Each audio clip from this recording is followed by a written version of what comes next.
Hello, welcome back. It's been a while. It's another Scrumptious Jimmy video. I've been busy, a lot of schoolwork, end of year basically, and I've been playing quite a bit of chess, but I'm back at it. I've got you another integral I've cooked up, and yeah, this one heavily stresses a certain type of integration technique, which you'll know what that is. But yeah, as usual, I don't really know what else to say at the beginning of a video. Like, comment, subscribe, say something nice or mean. I don't care. So I'm just going to get started. So let's look at this integrand.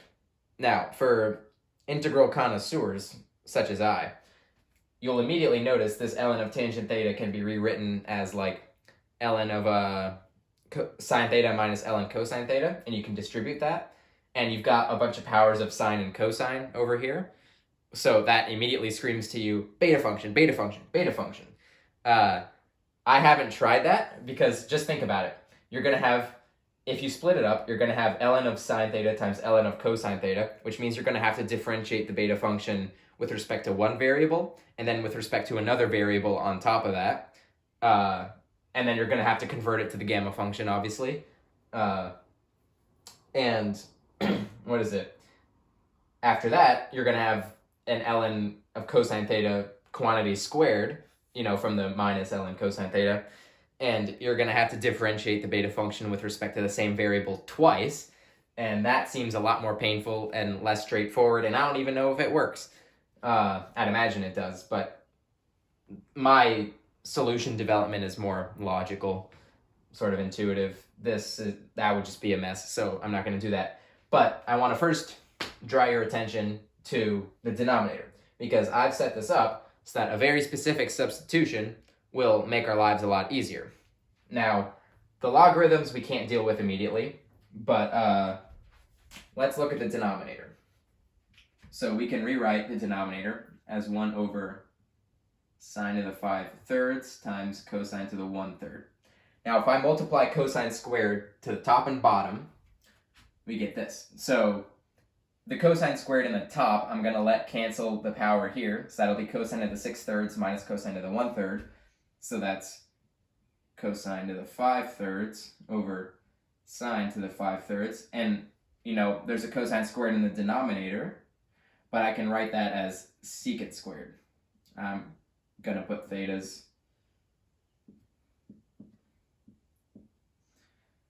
I'm just being lazy, but this isn't like part of the integration. I'm just showing you what it equals. So this is obviously cotangent to the 5/3, which we can write as 1 over tangent to the 5/3 or tangent to the negative 5/3.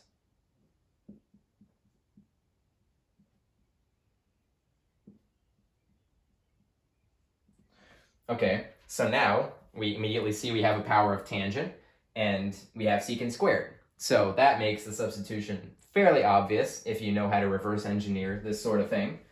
So the substitution we want is x equals tangent to the minus 2/3. I should write that as tangent to the minus 2/3 theta. Because when we differentiate this, we get tangent to the minus 5/3 and secant squared. But we need this factor of, of minus 2 over 3 out front, which we can get by putting a minus 3 over 2, outside of the whole integral. So I'm just going to write that our integral equals, now I'm going to put the integral sign over here because we're going to have a few scalars. So first we want the minus 3/2, because of this, because we want our minus 2/3 on the inside. And now the trick is we have to get the rest of our integrand, aka these logarithms, in terms of what our new variable is going to be. So for the logarithm of tangent, that's fairly easy. We can put another minus 3/2 out front and get ln of tangent to the minus 2/3 theta. My exponents have been terribly written today. So, okay, great, that's our x. Now what about this ln cosine? So, can you think of any clever ways that we can get this ln of cosine theta term to have something to do with tangent to the negative 2/3. Think about it for a second. It's not too hard. I just want to see if you can, think it through. So the trick is, I'm going to actually write this smaller, first of all.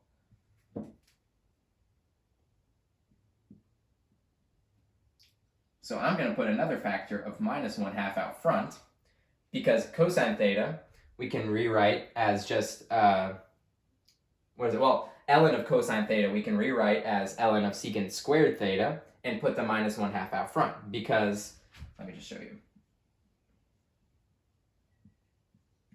Obviously secant squared theta is just cosine to the minus 2, so if we pulled that power out, that'll cancel the minus 1/2, that's why I have it there. And now we can rewrite this secant squared theta as tangent squared theta plus 1. Now you see where we're going. So if we want a net power of 2, we can do tangent to the minus 2/3 theta all to the minus 3. Plus 1. Okay, it's very poorly written, but you get the idea. We have tangent to the minus 2/3, and we raise it to the minus 3 power, because now we have our new variable. And now let's talk about how the bounds transform. Oh, wait, shoot. We still have this, we have the minus 2/3 that we got from here. Tangent to the minus 5/3 theta, secant squared theta, d theta. I'm writing this all here because I'm going to erase it. I guess we have this as well.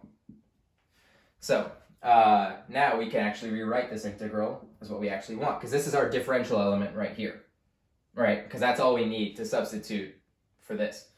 So we're going to have this, if we combine all these, we're going to have minus 9/8. And now we have to look at the bounds. So tangent to some negative power is just 1 over tangent to that power. So tangent's infinity at pi over 2, but if we take its reciprocal, that's 0. And at 0, likewise, or similarly, not similarly, just, you get it, same deal. We have to take the reciprocal, because tangent is 0 at 0, but we take its reciprocal coming from the positive side, that is positive infinity. So we have that. Now, obviously, I'm going to take this negative sign and use it to switch the order of integration, the bounds. Sorry, it's been a long day. It has been a while since I've done one of these. I know what I'm doing, but it still takes me a few seconds to get in the zone. Yeah, so all this stuff goes away because that was our differential. And then we just have ln of what is now x times ln of what is now 1 over x cubed plus 1. Boom. So yeah, that's what our integral turns into, which is obviously a lot nicer than this. And I kind of like this structure because when I came up with it, I was looking for something that converges at infinity, but that kind of looks a little different from what we're used to. And this is in fact one of them. So I thought that was pretty nice, because obviously as x goes towards infinity, this term goes to ln of 1, which is 0. So the function does in fact go to 0 at infinity. Now, you might think this looks like an exotic structure in the integrand, but actually you'll see it's quite intimately related with a more familiar type of structure we have, which I'll get to immediately. So the first step is a common trick I do on this channel, Feynman trick or whatever you like to call it. I just like to make it a double integral. So that's what I'm going to do. So if we stick a y in here and evaluate this from y equals 0 to y equals 1, we get exactly what we had before. Because at y equals 1, we just get this 1 over x cubed plus 1 type deal. And that's just our target integral. And then at 0, this term goes to 0, and we have ln 1, which is 0. So the whole thing goes to 0. There's no need to balance out with any extra terms. So that means we can differentiate with respect to y here and turn this into a double integral.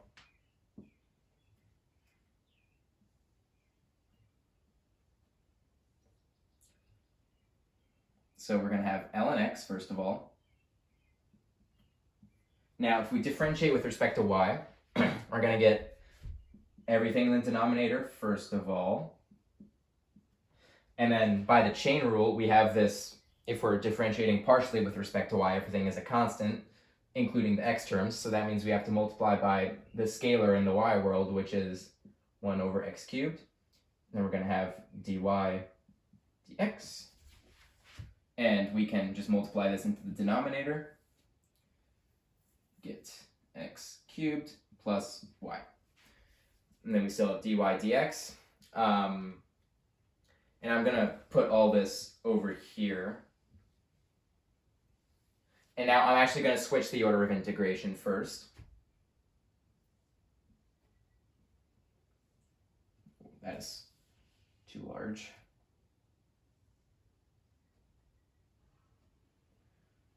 So we're going to have this.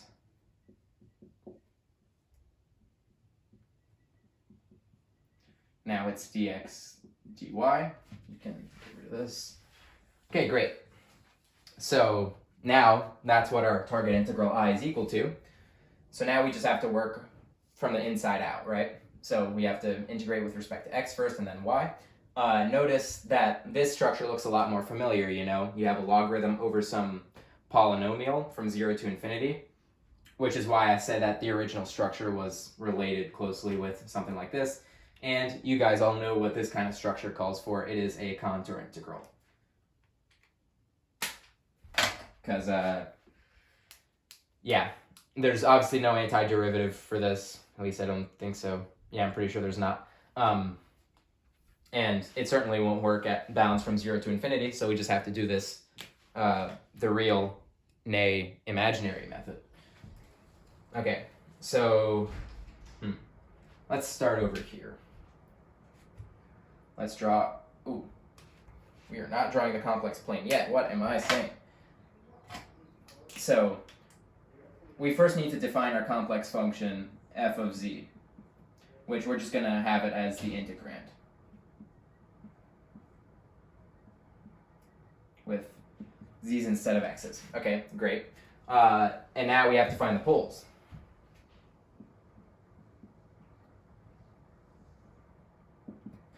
So immediately we see we have 1 at 0 because, you know, logarithm of 0 is going to blow up, and that's a bad pole. That's one we want to avoid. Can't have that. So, but the other poles we get them from setting the denominator equal to 0. So let's say we have z cubed equals minus y, right? Just setting this equal to 0, implying z cubed equals y e to the I pi, right? Because e to the I pi is minus 1, so we get that. And then we just have to do the trick where, since we're taking the cubed root, we need to add 2 pi I to this exponent 0 times, 1 time, and then 2 times to get all the,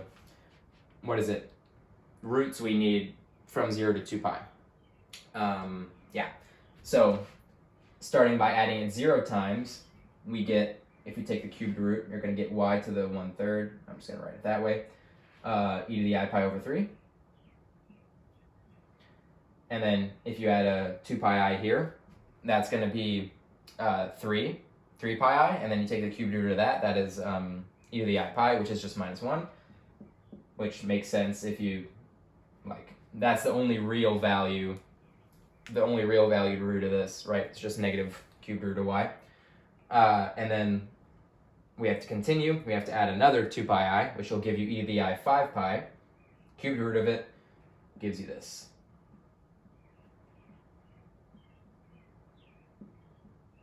Okay, nice. Yeah. All right, so let's draw our contour now. I'm using green because my black marker died. This has been up here for a while. Okay, so we have the real axis, imaginary axis. Now, here's what we're going to have. I'll draw it and then explain it.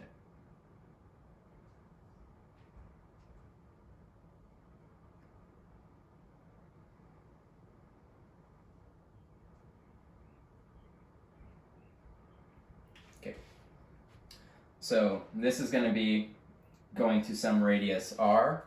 This little circle will be some radius epsilon. We're going to start naming these. First of all, we traverse in the counterclockwise direction. So first of all, we have this little loop here because we want to dodge this z equals 0 point, because that's very bad. Yeah, and okay, hold on. I'm not going to say it yet. We're going to some undefined, so far, angle phi. Just let me finish. So for this one, we're going to be evaluating our, first, r goes to infinity, and epsilon goes to 0, right? Because we want to make this infinitely long and shrink this circle as little as possible, so as if it, wasn't there. We're going to call this whole contour C.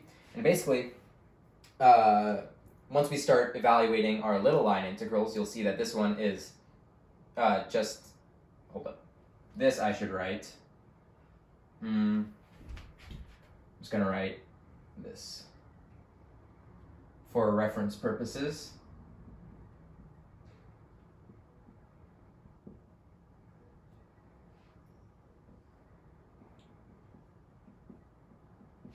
Okay, so that's going to be I sub 1. I forgot to name it over there, and I don't think I have much room.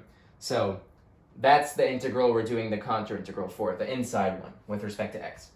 So when we evaluate our f of z along this path, and that's just from 0 to infinity, right, because this goes to 0 and this goes to infinity, along the real axis, which is just a real integral, which is just I sub 1.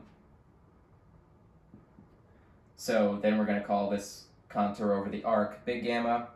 We're going to call this line over here psi, and then over here is just going to be little gamma. Of course, I write my little gamma very poorly because I learned from Maths 505, and I only recently realized that's not how a little gamma looks. But I've gotten into that habit already, so my bad. I know there's not a noticeable loop there. Let me make sure we're still recording. Okay. So now let's address the elephant in the room, which is this angle phi. So a few weeks ago, I watched a video on a fairly small YouTube channel called Arif Solves It. That's A-R-I-F, solves it. He did a contour integral with a similar kind of structure, not exact, but similar. And he told me of, well, it's not like I know him, I watched the video. In that video, he said that you want to keep this angle undefined, but it's going to change dependent on what your integrand looks like. And I'll show you what it is. Like, I'll show you the method to get there, but it was a very neat technique. And you'll just have to believe me, and we'll cross that bridge when we come to it. Yeah. And, of course, like, the issue here is if we don't have a defined angle, we don't know how many poles our contour encloses. But that's okay, because we'll do residues last, because that's all it affects. So then down here, we know that the integral over our closed contour C is just going to be I sub 1 plus the integral over gamma plus the integral over psi. My voice is a little sore, plus the integral of little gamma. So I've already done this in my other contour integral video. But if you want to see me prove it, go to the one called celebratory contour integral, and you'll see how I prove that these go to 0. I'm pretty sure it's called Jordan's lemma. I'm not going to do all that in this video because it's tedious. Basically just parameterize it with, like, using these radii, and then, radii r and then epsilon for each one respectively, and then take the limits, these, and they'll go to 0. But I'm not going to do that here because that takes way too long. Yeah, so then we know that this all equals 2 pi I times the sum of the residues of our complex function. Okay, next. So we're going to save this for last. I usually do these first, but here we have to figure out what that angle is. So now we've only got to worry about this integral over psi, right? Because we already have I sub 1, these two go to 0. This is the only thing we need to figure out at the moment. So, the integral over psi. We can make a parameterization because we're along this ray, so we have a constant angle, which we said is phi. So that means any complex number z can be written as r, which is our like varying modulus basically, times e to the I phi. Because we listed phi as this angle right here. So that means dz equals e to the I phi dr. Because remember, r is our variable that we're going to integrate with respect to, since that's the one that's changing. Excuse me. So now, if we plug this in, we see that r, if we go in the counterclockwise direction, we know that r starts at infinity and goes to 0. By the way, we have an e to the I phi out here. So, from the differential. So then the logarithm, what is it? By the way, I'm just going to negate this real fast so I can switch these bounds. So our logarithm is going to change because, so okay, this was our complex function. So now z is becoming this. So that means we're going to have log of r. I'm going to split it up, right? So we're going to have log of r plus log of e to the I phi. So that's just going to be plus I phi. Oops. And then we divide this by, so we have z cubed plus y, so that's going to be r cubed e to the I 3 phi, right, just by exponent rules, plus y dr. Right? Okay, yeah. So now the time has come to determine what our angle is, our angle phi is. So I hadn't thought of this method before, but on the channel Arif solves it. He said that you should like analyze your structure, especially the denominator, with a polynomial, because you want to see how you can retrieve the original denominator, which I thought, oh, I guess that makes sense, because then you can relate it to, your target integral. So basically, since the variables you can always change, like, from r to z or whatever, to x, it doesn't matter. Basically, you just want the same thing here. But right now, we have this pesky e to the I 3 phi. So if we could get just r cubed plus y in the denominator, remember, definite integrals don't care what variable you're integrating with respect to. Like, it could be z, x, 12, I don't know. So the idea is you want this e to the I 3 phi to disappear. How do you do that? Well, you need the total argument to be 2 pi, right? Because e to the I 2 pi is 1. So if we know that we want 3 phi to equal 2 pi, then we know phi has to be 2 pi over 3. So using that logic, we have phi equals 2 pi over 3. Nice. Now we can replace that. So that's going to be minus e to the I 2 pi over 3.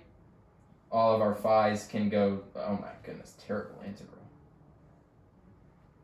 All of our phi's can be replaced.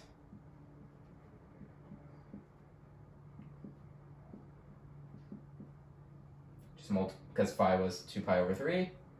And now since we know that when you cube e to the I 2 pi over 3, you get just 1.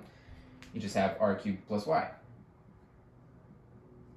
So yeah, I thought that was a very clever trick. I hadn't thought of that. Of course, I'm not in college yet, but still, I was kind of impressed by that.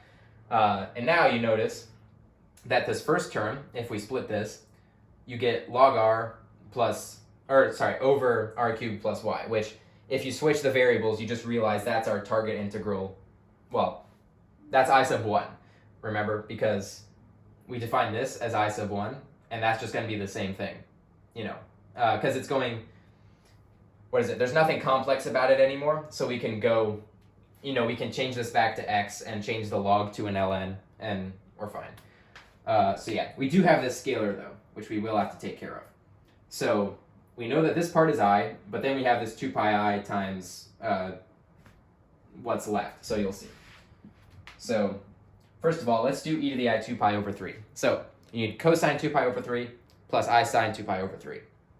Cosine of 2 pi over 3 is minus 1/2.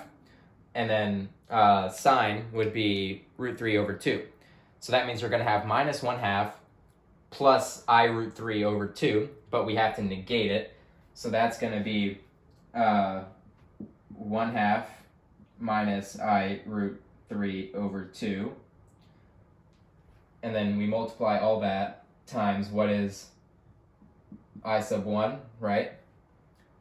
Plus 2 pi I over 3. Then we have this leftover integral, which is just 1 over r cubed y dr. Oops. Like that. So now let's multiply it out. So that's going to be, I'm going to keep real and imaginary parts together. So we're going to have 1/2 I sub 1. Now let's find what's also going to be real. So we have this I multiplying into an I, which is good. So these 2's are going to go away. There's going to be root 3 up top. So it's going to be plus pi root 3. And then integral like that.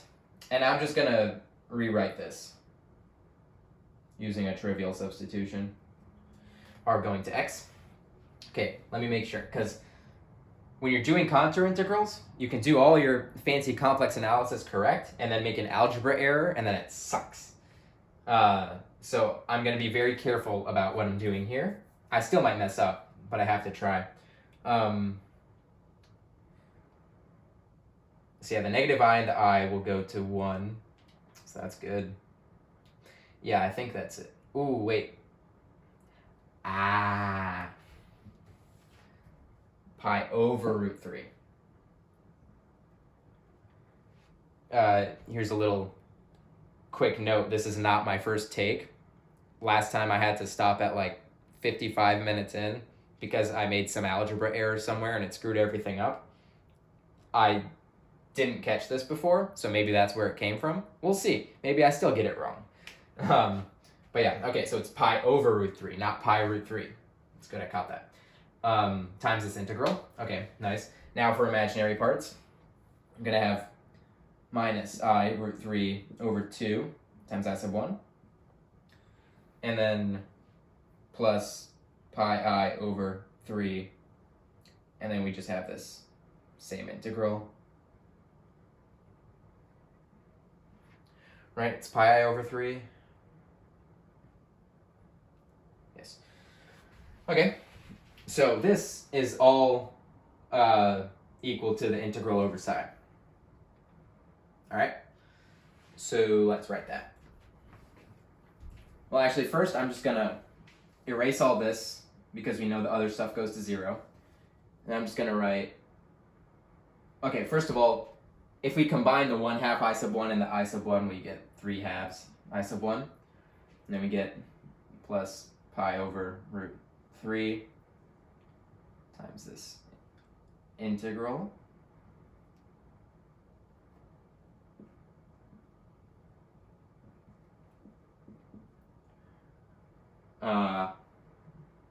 And then I have to write it down here. Yeah.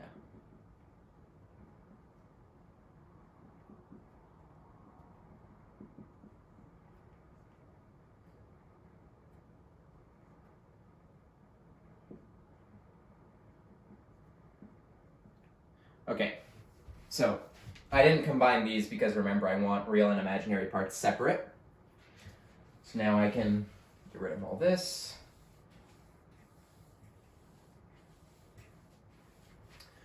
And now, residue time. So now that we've established that phi is 2 pi over 3, let me make sure we're still recording.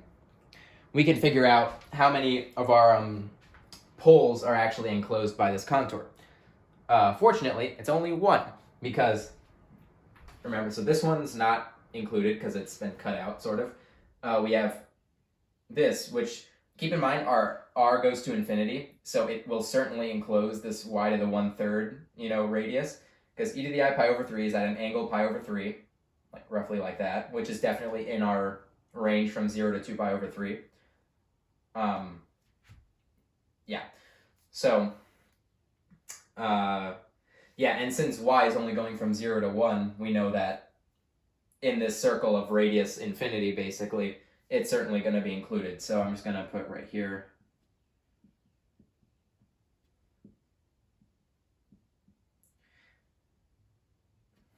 And if we know that all our complex numbers are,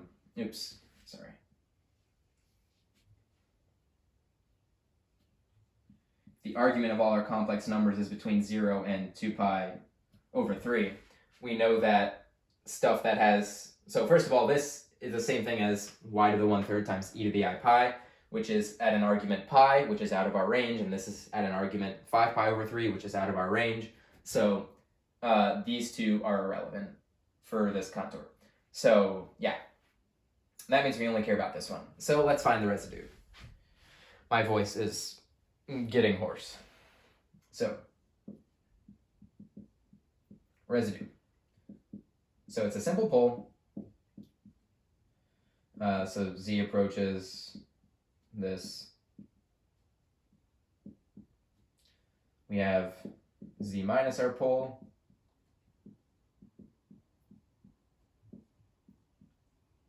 Times our complex function. So a little trick, which I also proved for any two complex functions in our, I don't know where that sentence was going. I proved it for any two complex functions in the celebratory contour integral video, which I highly recommend you check out, because that's where I did all the full work in proving, the arcs go to 0 and this little trick. Basically, when you take this limit for a simple pole, you can ignore this bonus term that you get, and you'll always get the top remaining the same and the bottom getting differentiated using L'Hopital's rule, because that's what we'd have to do anyway.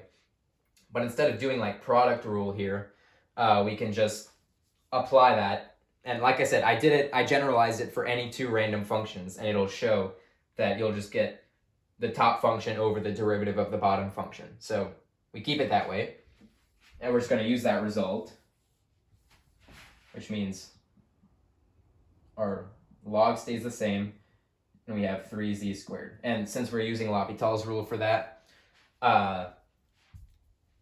we still have the same limit. And now we just got to plug stuff in. So we can split up the logarithm once we plug this in to be 1/3 ln y. Y is real, so we can write ln y. It's strictly real, I should say. Plus I pi over 3, right? Because log of e to the something is just that something. And then we have 3 times y to the 2/3 now, because it's squared. And then, yeah. So instead of writing the e to the 2 pi I over 3 in the denominator, I'm going to multiply by e to the minus I 2 pi over 3. Okay, because that'll help us split real and imaginary parts better. Yeah? Okay, let's just make sure. Yeah, all right, so first of all, these 3's can be factored out. Well, the 1/3 can be factored out and put in the denominator. So that means we have ln y plus I pi over 9y to the 2/3. Now let's figure out what this is. So at an angle of minus 2 pi over 3, we have to find the cosine and the sine. So cosine would still be minus 1/2 because it's all the way over here, but it's a pi over 3. So we have a minus 1/2. And then sine is also going to be negative because it's in the third quadrant. So that's going to be I root 3 over 2, because we need the I from Euler's formula. Right? And now we can multiply everything in. Yeah, actually, hold up. I'm just gonna pull this 1/2 out. You'll see why. So then we just can multiply all this. So gonna have negative ln y, right? Minus I pi, and then we have to multiply this I root 3 here. So that's gonna be, hold up, I have to make sure I'm not making any algebra errors because I do not want to restart. Yeah, so minus I root 3 ln y. And then here the minus I and I will just go to 1. So we'll have plus root 3 pi, I think. Let me make sure. And this is all over 9y to the 2/3. Okay. Let's verify all this. Yeah, okay. So there. Yeah, okay. So the reason I have this 1/2 out front is because we need to multiply by 2 pi I. And remember, we only had one residue, only one pole that was enclosed by our contour.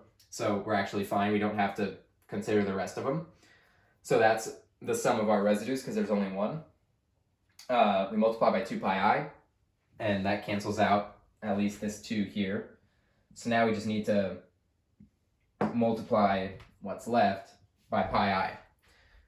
So over here we're going to have minus pi I ln y. I should do I pi.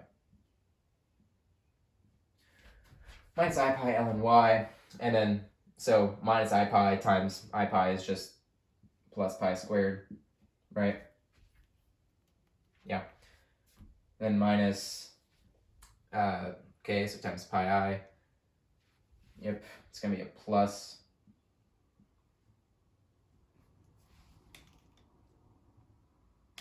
Let me make sure. I'm telling you, I'm terrified of making an algebra error here and then, wasting all the effort. Let's make sure we're still recording. Nice. Yeah, okay. And then we have plus root 3 pi squared I. Okay, I'm putting my eyes like in random spots, but it's fine. So yeah, makes sense. We've got 2 reals, 2 imaginaries, all over 9y to the 2/3. Now I'm gonna split up the real and imaginary parts while I write it over here, because we got what we needed. We know what's on the right side now.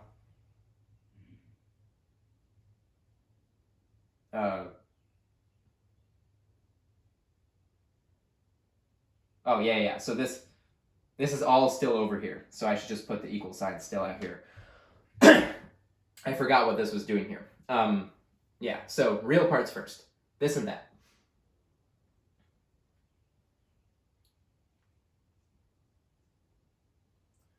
And then this can be simplified.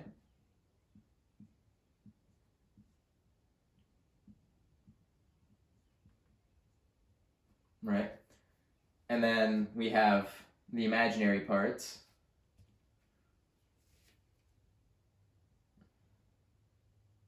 So I'm just going to factor out the I. Sorry, I'm a little slow here. Okay, I'm not going to simplify this.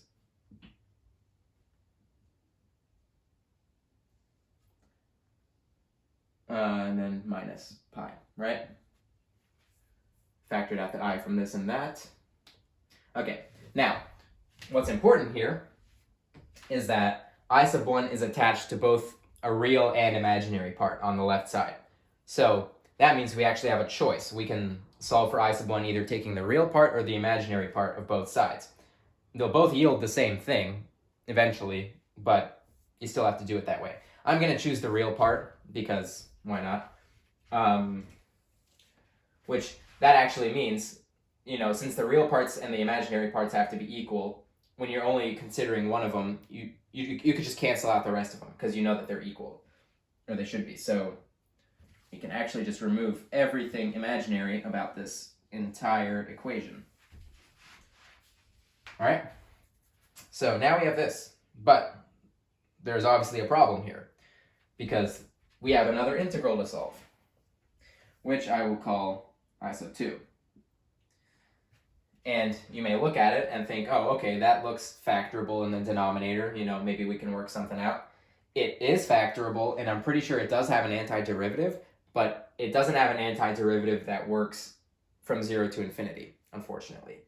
So you know what that means. We're going to have to try to solve this one as well, because only once we solve this can we solve for I sub 1. All right?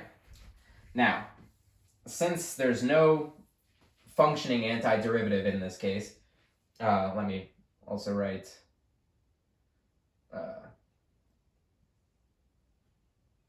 this.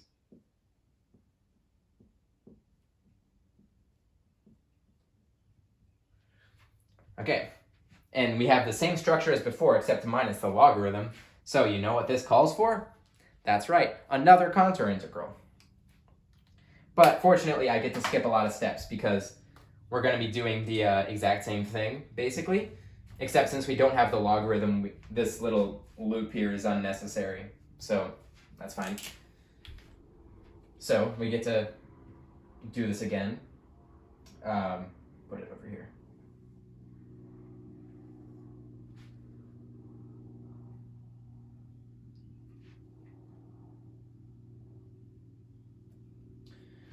Okay. Now, basically same thing.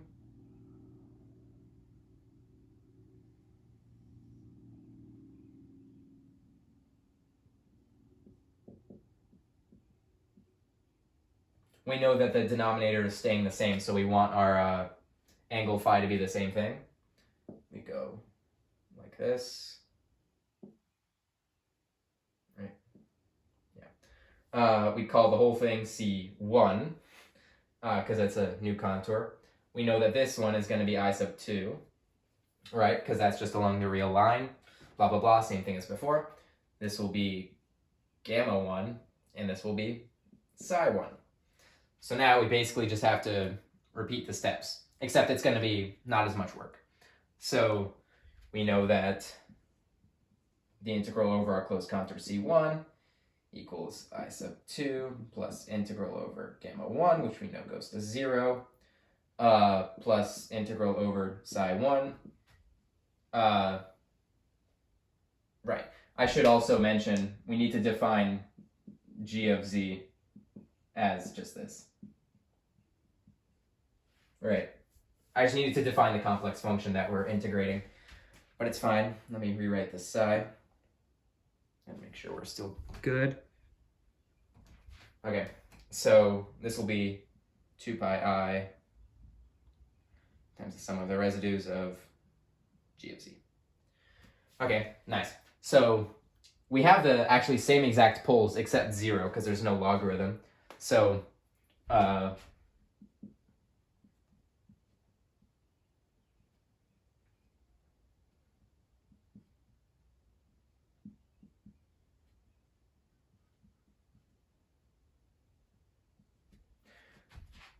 yeah, so the poles of G are the same thing as the poles of F except 0. Yeah. So nice. Now we should just evaluate psi sub 1, although just keep in mind that the poles are the same and it's still the same thing that we're only enclosing one pole within the contour because everything else is outside of the argument. So let me once again write the argument C is in this range. Okay, so integral over psi 1, sorry. So make the same parameterization.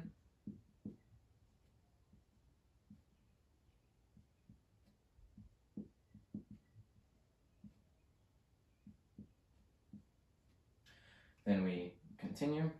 So we're going to have, so e to the I 2 pi over 3, we said before was I root 3 over 2 minus 1/2. And then we have the integral. So actually we should negate it to switch the bounds, right? Because remember r goes from infinity to 0. So if we switch this up, we get a plus and a minus. So from 0 to infinity. Now, there's no logarithm at the top, so we're not going to have like another integral to solve because the numerator is going to stay the same, and we've engineered this so that the denominator stays the same too. So we recognize this as just I sub 2.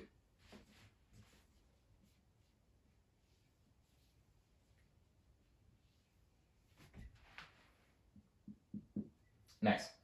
So we can rewrite this, adding the I sub 2 to this, we get, once again, 3/2 I sub 2 minus I root 3 over 2 I sub 2. Let's make sure that's right. Yep. And then for the residues,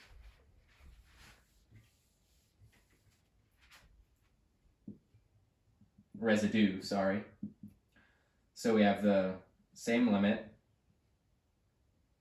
What is it? I should put that up here.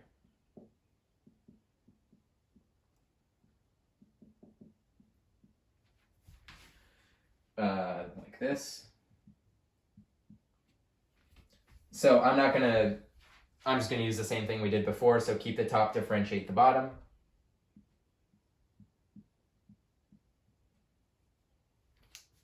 Yep. So then this would just be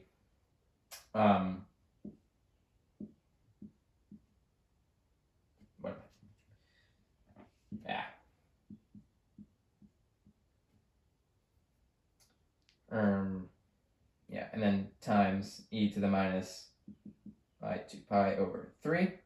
So once again, we need to evaluate what e to the minus I 2 pi over 3 is, so that we can find real and imaginary parts. So remember, minus 2 pi over 3, both things are negative. So that's going to be minus 1/2 minus I root 3 over 2. And then we have to multiply by 2 pi I. Keep that in mind. So I'm just going to write 2 pi I over here. These 2's are going to vanish. So this is like, we're just going to have that. So it's going to be minus pi, minus pi I, right? And then we're going to have pi I into here, which the negative I and the I turn to 1. So that's going to be plus root 3 pi. Hold up. Yeah, okay. Over. Is that right? Let me make sure. Again, I'm terrified of algebra errors.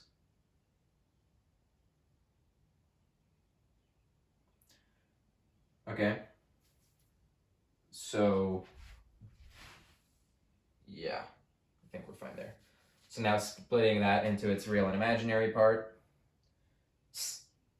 we have pi over root 3 y to the 2/3, yeah? Let me make sure. Yeah, and then just minus.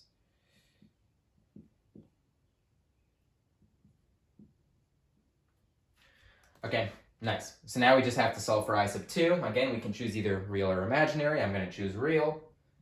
Bam, bam, ignore those. Meaning 3/2 I sub 2 equals pi over root 3 y to the 2/3, which means I sub 2 equals 2 pi over 3 root 3 y to the 2/3. Okay, nice. So that's what I sub 2 is. That's an important result. And now we can just plug that in here.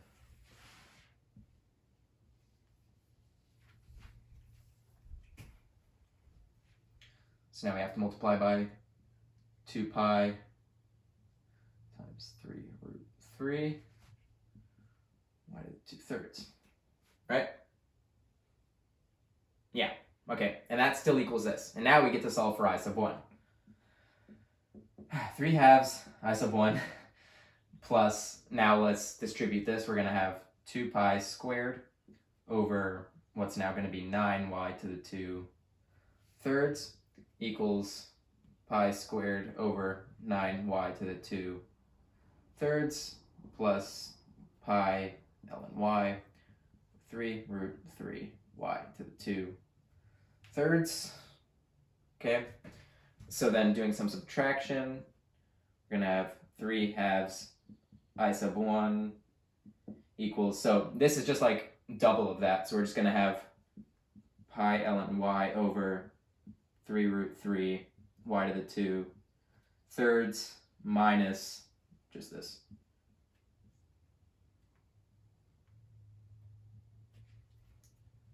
Yeah? Okay. So then we get I sub 1 is equal to, hold up, that's 2 pi, like that,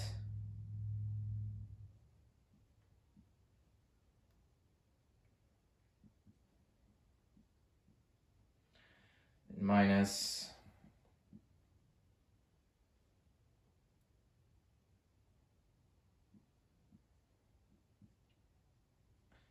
all right, so I wrote myself a little paper. Literally, I just wrote, hold up, so that you don't see anything. Just, I'll flash it. I wrote 3 lines on this, and that's just, those were just important results from this, so that I know, you know, if I'm on track, off track. I remember that's what I sub 2 was. Now I'm going to check if I sub 1 is correct.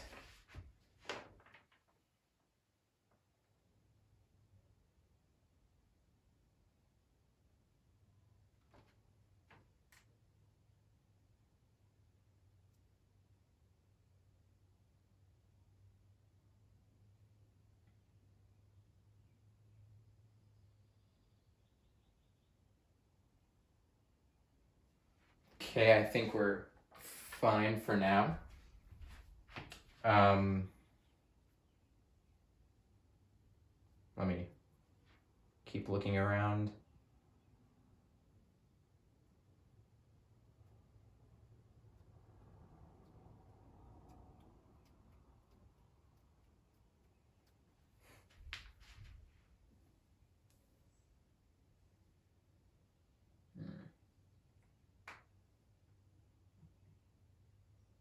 Okay, so now I guess we just have to do some more math. Let's get rid of all this. I should kind of like weave my work through all this. I'm trying to figure out the best way. Yeah, okay. I'm just gonna erase these. Now I'm gonna use the middle as the work. So that's what I sub 1 is. That was I sub 1. So that means, what is it? We have 9 over 8. Now let's see if there's anything we can factor out. So certainly a 2, definitely a 9 root 3. So, and a pi, I should say. Right? Because we'd have a root 3 left here and pi here. Yeah, okay.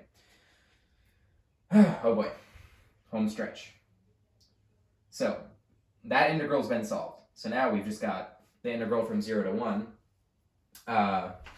of what's left here. So we factored out that entire scalar part. So that's going to be ln y over y to the 2/3. And then this, that's going to be minus pi, right? Pi over root 3. Y to the 2/3. dy. Okay, nice.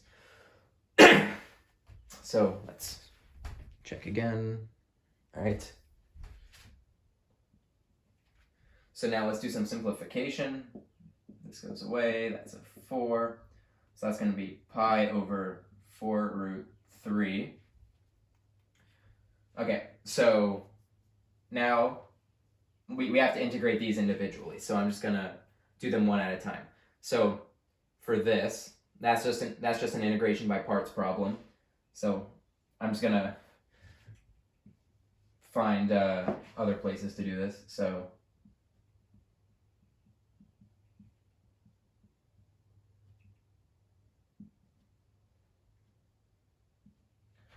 okay, so we need u and we need dv.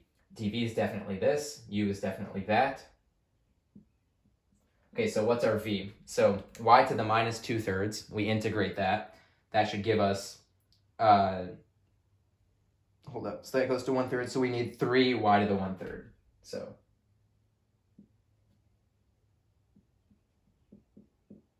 evaluated from 0 to 1, which conveniently at 1 the logarithm goes to 0, and at 0 the y goes to 0. Or shoot, actually, for the 0 we need to actually do L'Hopital's rule, so do ln y over 1 over this, which, believe me, it goes to 0. I don't feel like doing a limit, but that's what's nice about those kind of, what is it? I think that's actually a very similar limit to what we get for like the little gamma contour. But yeah, so then we need a minus. So that's going to be a minus integral from 0 to 1 of u dv, or sorry, v du. So that's going to be a 3 out here, then y to the 1/3, and then we have this 1 over y, which just makes this y to the minus 2/3 all over again. And this would generate another 3, right, when we integrate it, and then it's just going to be 1, so that's just minus 9. Right.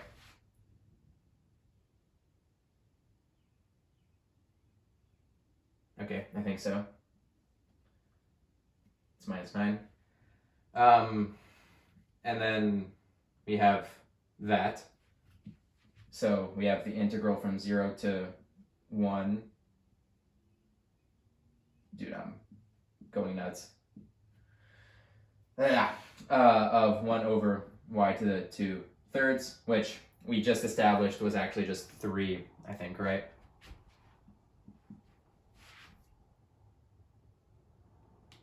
Right, hold up.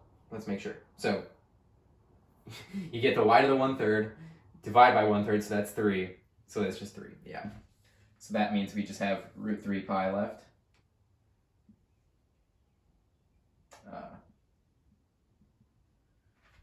Okay.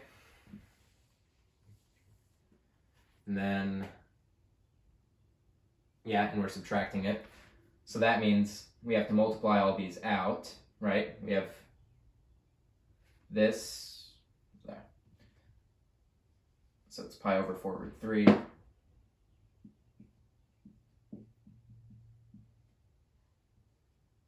I can pull out the minus, so that's going to be 9 plus root 3 pi. Okay, so that's a minus. Okay, hold up. Let's see if I can do this right. Okay, so it's pi root 3 over 4. Well, actually, let's do the pi squared first. So you're gonna have these root 3's are gonna cancel. Okay, so it's pi squared over 4 plus that 9 is gonna bring a 3 root 3 up here. So plus 3 root 3 pi over 4.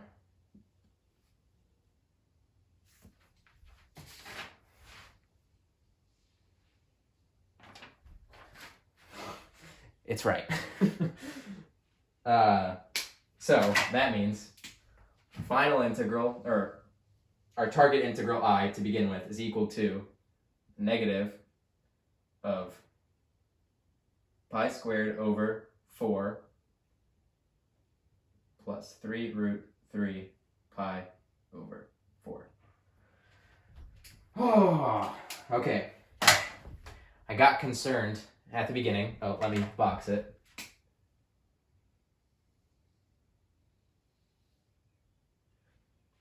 I got concerned a little bit because over here on my paper, I actually wrote that I sub 1 was the negative of this. Like I had this term positive, this term negative.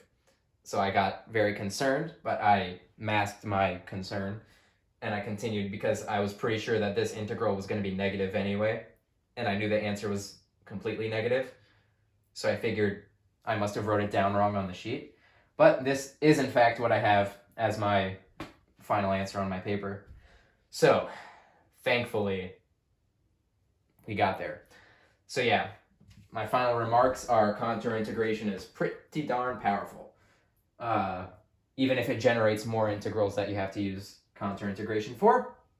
But I am actually quite satisfied with this. And it's always kind of interesting to me how when you have an integral with like these logarithms, and remember the one we had with ln of x times ln 1 over x cubed plus 1, you know, that quantity, how they never end up having a logarithm in the, in the final answer. It's always just like pi and pi squared.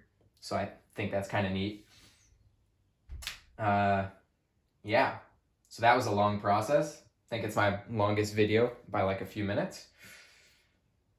Yeah, so if you want to torture yourself and watch more hour-long integral videos, feel free to subscribe. Hopefully you can at least appreciate the journey and the fact that we were able to get an answer. Yeah, I'm pretty sure Wolfram alpha only gives like an approximation for this integral, I think. So, but I know this is right because I did it before. And yeah, I also checked to make sure the decimal is the same, you know, as Wolfram alpha gives. So yeah, I guess that's really all I have to say.